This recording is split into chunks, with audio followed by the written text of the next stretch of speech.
Welcome, everybody. Thank you for tuning in to Lose the Veil.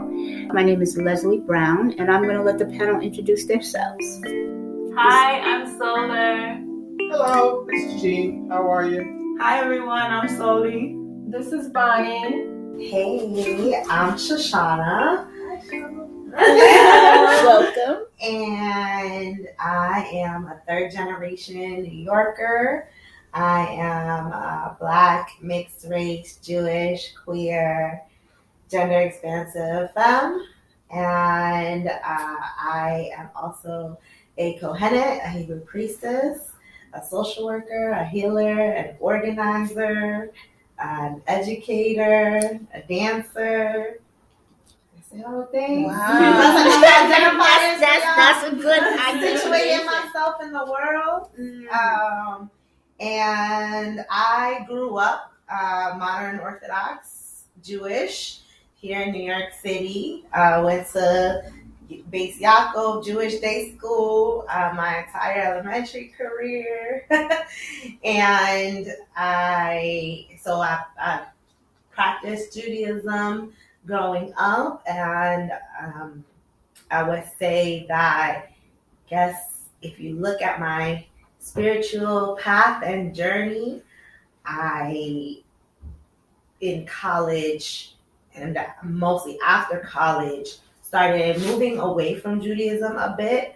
And I would say that that's really tied up in a lot of the politics of race and racism in New York City and in the world and in the United States, and also specifically in my family and in my community and how that showed up. And so I moved away from Judaism and began to explore indigenous and earth-based practices. So I had an amazing mentor, Esperanza Martel, who I practiced with and learned a lot of indigenous, native, earth-based spiritual practices, honoring the earth and the directions and the elements, and also learning about Taino culture and spirituality. And I also simultaneously am an African dancer, and so have been practicing Senegalese African dance since I was 7. So that kind of falls right in line with the spiritual aspect, because while I was going to Jewish day school, I was on the weekends going to African dance class, and it wasn't dance class as lots of people know dance class today, like a lot of African dances, especially Sabah. You'll find them in Alvin Ailey now. You'll find, Geneva and all these different places. But I grew up in an African dance community that was more than just a dance. It was really about the folklore, learning Wolof and understanding that the dance that we were doing was and is spiritual. And there's a whole spiritual system and a community that I'm connected to in Senegal that practices in Dip. And so in my 20s, I began to explore what it meant for me to be a whole human being at once, because it's real easy. And we are taught, be this way in front of these people and this way in front of these people, because these people that are not like this thing about you. Be palatable. Show up how people can receive you. Mm-hmm. And so my entire childhood was about compartmentalizing myself, and that also meant compartmentalizing my spirituality. And my adulthood has been about the liberation of that and reclaiming myself as a whole human being, right? What does it mean that I can, that I am Jewish and practice Senegalese indigenous spirituality and have these threads of indigenous practices and earth-based practices that to me are not in direct contrast, but actually are supportive of my Jewish understanding.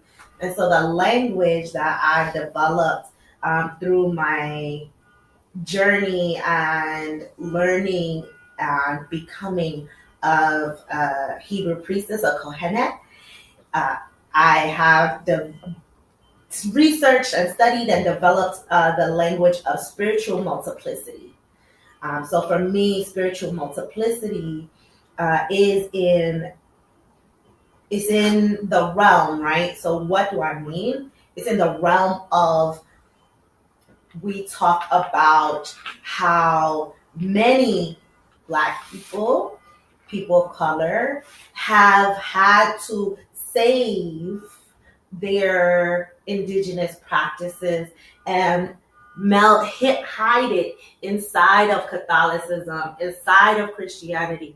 So when you look at voodoo, when you look at Santeria, you see that on the surface it's real Christian, and if you look underneath, it's actually not Christian at all. Christianity is just the language that was needed to cover up what was really going on. And so in contrast to the hiddenness, that idea of hidden and underneath,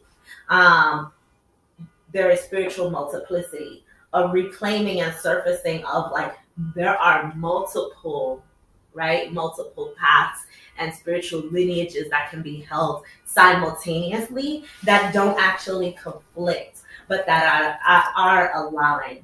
Mm-hmm. And so that is my spiritual background, how I come to my spiritual work. And I'm just really happy to be here. We're happy to have you. Wow. That's a lot. That's great. It's great. What I like is that you talk about the supporting that. So spirituality is spirituality, mm-hmm. no matter where it comes mm-hmm. from or how it looks, because they each support one another. That's beautiful to me. And I think like enough of us don't really get that, because we're so used to separating this and separating that, especially in this country. Mm-hmm. But that spirit is spirit. That's it. That's all there is, really, on some really deep levels. So when you understand the language of spirit, you can see it in all those places, which is amazing. Yeah. Yeah. Thank you. Yeah. I mean, if you look at indigenous practices around the world, you'll find similar threads cutting across from all practices, right? Mm-hmm.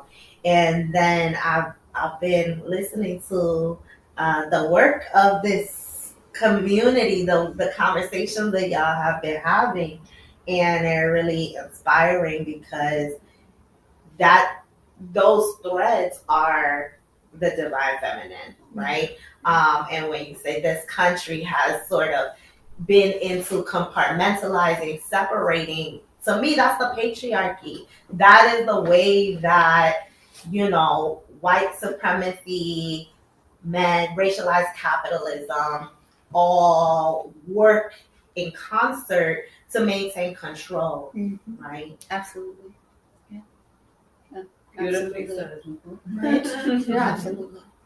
I appreciate you addressing the being compartmentalized, because we're not experts here. This to me is it's like a food for thought. We get together and we like make some soup. Yeah, we're just really eager students. and we get to, like, what do you call it? Riff, like being a musician in philosophy. And so I'm always very interested in how people see themselves as human beings. It's so easy to come from the geographic, the location, this, on and the other.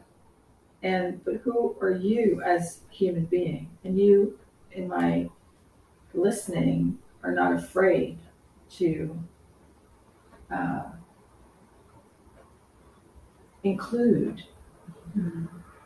all of what you're discovering about yourself and all the places that may have come from, or where you choose for it to come from right now. And so this conversation is us exploring divine feminine and like, what's your view on when you hear the word divine feminine? What's there for you? My understanding and relationship with the divine feminism, like I said, really blossomed as an adult, although it was always there under the surface and in practice, but it wasn't part of the language that I was using. Because for me, I had to come to understand spiritual multiplicity and my work and my spirituality as one. And prior to understanding it as one, I felt like my religion was one thing and my spirituality was another thing. That actually those two things were separate. That my religion was Judaism, and that to me felt very hierarchical, very clear. There were very strict rules about do this, don't do this. You show up here at this time, you wear this, you don't wear that. And the spirituality piece for me was in my African dance, and even beyond my African dance, I can remember strands of my mom meditating with crystals, burning 7-day candles, going to the botanica, having Florida water in the house. These things that are not Jewish, right? Like, if I talk to rabbis about this, they would be like, oh, no. Like, what are you, right? And these things were always just happening in the background. And so there was this disconnect that I really worked hard at decolonizing my understanding of spirituality such that I can understand myself as whole. So in that process, I come to understand the various facets of the universe, of spirit, of goddess, right? And the divine feminism, the divine feminine, to me, shows up in my earth-based practice, in that spiritual practice that I see, right? So like in this, right? A lot of the songs and the reverence is like Mamkumba Lamba, right? Mamkumba Lamba is in the water. That's a feminine. And in my exploration as an adult in Judaism, I came to understand that actually it wasn't Judaism that was not with the divine feminism. It was a particular practice that was really patriarchal in Judaism that was not with the divine feminism that held me back from knowing what was out there and what was possible. And so looking and discovering through the Hebrew Priestess book by Jill Hammer and Taya Shear, I began to look at what are the ways that Judaism sees the divine feminism, the divine femme, right? And that's real. Like, there are so many things. You did a episode about Shoshana, right? And Shoshana is real there. And so that is my work. I would say now I am mostly in practice and relationship with the aspects of the one, in which that aspect, Shoshana, I'm most in conversation and communion with. That doesn't mean that these other pieces aren't there, right? I enjoy and work with what that is, Shoshana, and Shoshana not only being that, but also so many other pieces in Judaism that see it, right? Like, so we also look at Tzimtzumai. So Tzimtzumai is the goddess of the deep, the one who actually birthed the world. Tzimtzumai means to contract, the idea that goddess was everywhere, and for the world to be born, goddess needed to make herself smaller for the world to exist. In the same way, women, when you're birthing, you have contractions, right?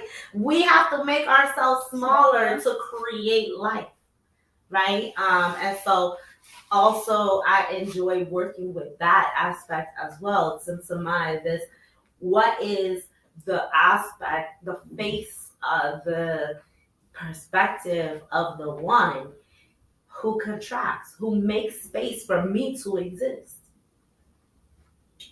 That's powerful. I have a question. Tim, when you say Tim Tamai, that's within the Judaism frame? Yeah. That's dope. Yeah. Who knew? And then when you're talking about the one, like it may be obvious, like you're talking what the one means when somebody may hear it, but can you like further explain what the one means to you? What is that to you when you refer to the one? You're digging into a piece of the work that I like. That's the piece I think that I really have to be an adult to sit with, because the friction between the patriarchal Judaism that I grew up with and indigenous practice, I think a lot of it comes from this core question of monotheism, right? Theism, like, is there one God? Are there many gods? How are we relating to the magic of the universe? For me, the one is a larger refrain. I interchange it with like the universe, or like goddess, or God, or a spirit. It is all around us. It is within us. It is the thing that gives life. And there is no, for me, definition. So the way that I see it is, I'm actually not praying to multiple gods. I'm actually calling upon spirit, the one, the universe, in the aspects that I need in that moment to be in conversation with me, to give me guidance. So that actually it's not multiple people. It's, I'm in conversation, I'm in communion with all of them. And they're in the way that naming is important. So when we give a name, every time somebody says your name, they're calling forth your true spirit. A name is not for no reason. That's why we see so many people renaming themselves, taking on new names, leaving their slave names behind, right? All of that, because the name is, when somebody says your name, they're calling forth that thing within you. And so when I am davening, Jewish word for praying, to Tzimtzamai, I'm calling forth a particular set of values, or a particular set of characteristics that I may need in that particular moment. And then that changes. When I need something different, I actually call on a different name. I love that breakdown. I feel like that's very similar to where I find myself now, as far as not even feeling, knowing that there is a source, just one source for all that is. And then, but sometimes I call upon Jesus, and other times I call upon a specific angel, and other times I'm calling, and it's just, how you said, just aspects of the whole. We have had an amazing conversation. So many wonderful pieces of information. Please stick with us. We're not done. There's more.